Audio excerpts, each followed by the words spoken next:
ప్రియమైన వాళ్ళారా, మరో వచనం ధ్యానించుకుందాం.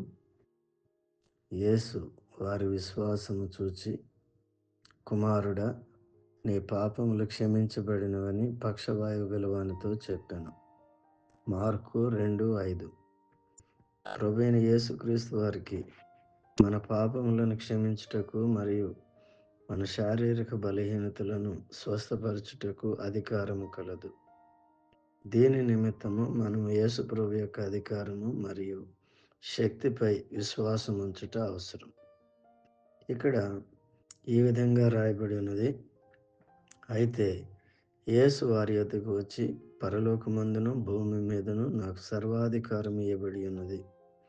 మత్తయి 28:18. మరియు నేను తండ్రి యొద్దకు వెళ్ళుచున్నాను గనుక నేను చేయు క్రియలు నా యందు విశ్వాసముంచువాడును చేయును. వాటికంటే మరి గొప్పవియు అతడు చేయనని మీతో నిశ్చయముగా చెప్పుచున్నాను.